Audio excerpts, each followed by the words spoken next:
Assalamualaikum. I am teacher from Hira public school class 2 book amazing science.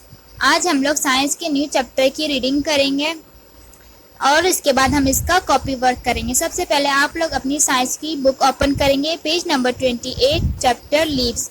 मैं आप लोग को रीडिंग करवाऊंगी, आप लोग मेरे साथ साथ रीडिंग करिएगा।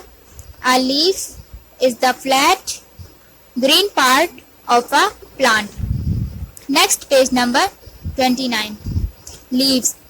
All leaves grow on the stem of a plant. A leaf is the flat green part of a plant.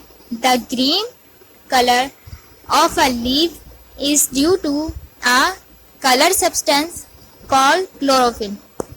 आज हम पत्तों के बारे में पढ़ेंगे।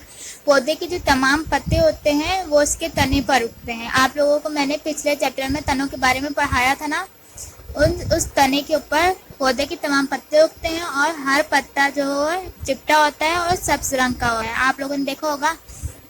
और हर पत्ते का जो सब्ज रंग है वो किस वजह से होता है, क्योंकि उसके अंदर एक रंगीन कलर का मादा होता है जिसकी वजह हर पत्ती का कलर सब्ज होता है और उस मादे को क्या कहते हैं, क्लोरोफिल। ठीक है, उस मादे को क्लोरोफिल कहते हैं। जिसके अंदर पत्ती के अंदर क्लोरोफिल होगा वो पत्ती ग्रीन कलर की होगी। ठीक है। Parts of a leaf is joint to the stem by a leaf stalk. A leaf blade is the flat green part of the leaf. The midrib and veins carry water and food. In some leaves, the veins make a network or web. Parts of a leaf यानी पत्तों के हिस्से। जो पत्ता होता है आपने देखा होगा, उसके पीछे भी थोड़ी सी डंडी होती है और वो तने के डंडी के साथ जुड़ी हुई होती है। ठीक है। और पत्ती के जो आगे जो नोकदार शेप, और आपने पत्ती की शेप देखी होगी ना, पीछे से मोटी और आगे से नोकदार होती है, उसको लीफ ब्लेड कहते हैं। वो भी चिपटा होता है और सब्ज कलर का होता है। मिडरिप और वेन्स। मिडरिप किसे कहते हैं, जो डंडी पीछे होती है उसे मिडरिप कहते हैं, और जो पत्ती के अंदर पूरी रगें फैली हुई होती हैं उन्हें वेन्स कहते हैं। इन मिडरिप और रगों के अंदर ही पानी और खाना होता है जो पूरी पत्ती के अंदर ट्रांसफर करते हैं।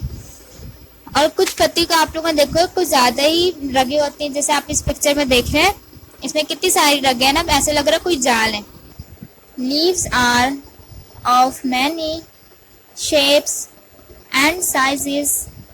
They may have smooth edges, so like edges or lob edges. Different types of leaves. आज की क्लास में हम लोग पत्तियों की मुख्तलिफ किस्म की साइजेस और शेप्स के बारे में पढ़ेंगे। वो आप लोगों ने देखोगे कुछ पत्तियाँ बिल्कुल सिंपल सी होती हैं, जैसे आप लोग ये बीच वाली पत्ती देख रहे हैं, ऐसी होती हैं जिसके किनारे बिल्कुल स्मूथ होते हैं। जब हम उसको हाथ लगाते हैं तो वो हमें चुभते नहीं, वो तो स्मूथ होते हैं। ठीक है, वो स्मूथ एजेस कहते हैं। और कुछ आप देख रहे होंगे, जैसे फर्स्ट वाली पत्तियाँ आप देख रहे हैं, इसके जो किनारे हैं वो नोकदार है ना, नोकीले, और कितनी सारी पत्तियाँ। और इसी तरह थर्ड वाली देख रहे हैं आप लोग, चेंज है ना बिल्कुल फर्स्ट और सेकंड से। इस तरह पत्ते के अलग अलग शेप्स होते हैं और उनके जो किनारे होते हैं वो अलग अलग होते हैं। किसी के बहुत स्मूथ होता है, किसी के बिल्कुल नोकदार होते हैं, जैसे उसे हाथ लगाते हैं तो वो चुभते हैं हमारे हाथों पे। और कुछ थर्ड वाले जैसे लीव्स और कुछ ऐसी होती हैं। ठीक।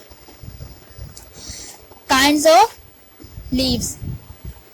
When one leaf grows on a leaf stock, it is called a simple leaf. When two or more small leaves grow on a leaf stalk, the leaf is called a compound leaf. The small leaves of a compound leaves are called leaflets. और पत्तियों की मुख्तलिफ किस्में होती हैं। ठीक है, आप लोगों ने देखोगे एक डंडी के ऊपर सिर्फ एक पत्ती होती है, सिर्फ एक पत्ती, जैसे आप लोग देख रहे हैं उसे सिंपल लीफ कहते हैं, यानी सादा लीफ कहते हैं, जिसके ऊपर एक ही पत्ती होती है। और कुछ होते हैं कि कुछ स्टैम्प में बहुत सारी पत्तियां होती हैं, जैसे आप लोग देख रहे हैं सामने एक डंडी के ऊपर कितनी सारी पत्तियां ना, इसे कहते हैं कंपाउंड लीफ। ठीक है, इस पूरी जो पत्ते डंडी होती है पत्ते को कंपाउंड लीफ कहते हैं। और इसके हर एक पत्ती जो है लीफलेट्स कहलाती है। क्या कहलाती है? लीफलेट्स। ठीक है, आज की क्लास में हम लोगों ने पत्तियों के मुख्तलिफ किस्म के शेप्स और साइजेस के बारे में बताया कि कुछ पत्तियां बड़ी होती हैं, कुछ छोटी होती हैं, और कुछ स्मूथ उसके किनारे होते हैं और कुछ के नोकदार किनारे होते हैं। और क्या पढ़ा था? लीव्स की किस्में पढ़ी कि एक सिंपल लीव होता है जिसकी डंडी पर एक ही पत्ती होती है, वो सिंपल लीव कहलाता है। और जिस डंडी पर बहुत सारे पत्तियां होती हैं, बहुत सारे लीव्स होते हैं, उसे कंपाउंड लीव कहते हैं। क्या कहते हैं? Compound leave. और उसकी हर एक पत्ती को कहते हैं लीफलेट्स। ठीक, leaves. Green leaves make food for the plant. The food of a plant is glucose. Glucose is sweet like sugar. A leaf makes food with the help of air, water, chlorophyll and sunlight. This process is called photosynthesis.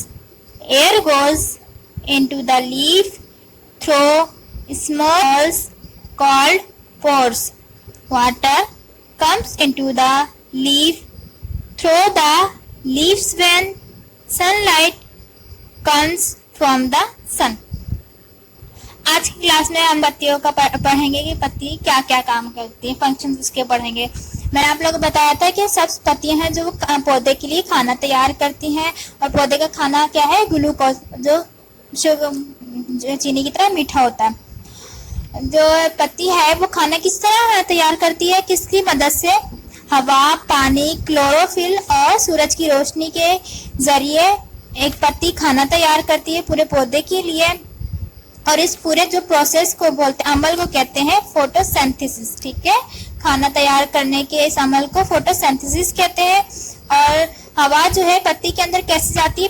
पत्तियों के अंदर छोटे छोटे small holes होते हैं, उनको pores कहते हैं। उनके जरिए हवा पत्तियों के अंदर जाती है। और जो पत्तियों का जो खाना है वो किस तरह पूरे पत्ती पे फैलता है? मैंने बताया था ना, पत्तियों के अंदर रगें होती हैं। कितनी सारी रगें मैंने आप लोग पिछले क्लास में दिखाई थी पिक्चर में, और बताया था पत्तियों के अंदर बहुत सारी रगें होती हैं। उन रगों के जरिए जो पानी है वो पूरी पत्ती के अंदर फैलता जाता है। ठीक है, और सनलाइट की जो रोशनी होती है किससे मिलती है हमें? जो सूरज की रोशनी होती है वो सूरज से मिलती है पौधे को। और उसके जरिए जो पत्ते हैं वो पूरे पौधे की खाना तैयार करता है। नीचे आप लोग डायग्राम देख रहे हैं। A leaf makes food with the help of air, water, chlorophyll and sunlight. यही बताया गया कि जो पत्तियां हैं वो खाना किस तरह तैयार करती है? सूरज की रोशनी से, हवा से, क्लोरोफिल। मैंने आपको बताया था ना कि पत्तियों के अंदर एक रंगीन कलर का मादा होता है, उसे क्लोरोफिल कहते हैं। और उसकी वजह से पौधा जो पत्तियां हैं हरे होती हैं। ठीक है, उन सब की मदद से और सूरज की रोशनी की मदद से जो पत्तियां हैं वो खाना तैयार करती है पूरे पौधे के लिए। और इस अमल को क्या कहते हैं? फोटोसिंथेसिस कहते हैं। ठीक है, यहाँ आप लोग का चैप्टर कंप्लीट हो गया है। अब हम इसका आगे बुकवर्क करेंगे।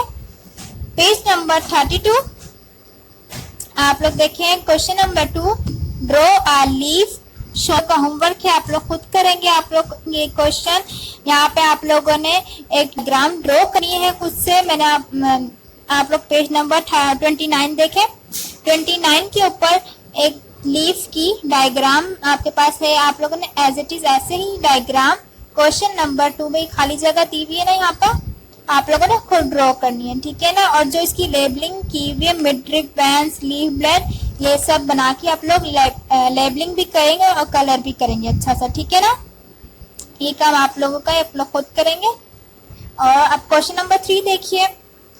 राइट ट्रू और false against the following statements. आप लोग को फिल इन द ब्लैंक्स दिए, आप लोगों ने इसके ट्रू और फॉल्स लिखना है। A, the green colour of a leaf is due to a colour substance called chlorophyll. Leaf का कलर ग्रीन क्यों होता है? क्योंकि उसके अंदर क्लोरोफिल होता है। ट्रू है ना ये? यहाँ पे ट्रू लिखेंगे। A leaf is joined to the stem by the leaf blade. यहाँ पे false आ जाएगा। The small leaves of a compound leaf are called leaflets. True हो जाएगा ये। The food of a plant is honey. False. The process by which a plant make its food is called photosynthesis. जो खाना बनाने का अमल है उसे photosynthesis कहते हैं। ठीक है, ये ट्रू हो जाएगा और यहाँ पे ट्रू लिख देंगे आप लोग। यहाँ पे आप लोगों का लीफ चैप्टर का बुक वर्क कंप्लीट हो गया है और जो मैंने आप लोगों को रीडिंग करवाई थी उम्मीद है आप लोग को अच्छे से समझ आई होगी और काम भी आप लोग खुद अच्छे से करिएगा। मिलते हैं नेक्स्ट क्लास में। जज़ाकल्लाह।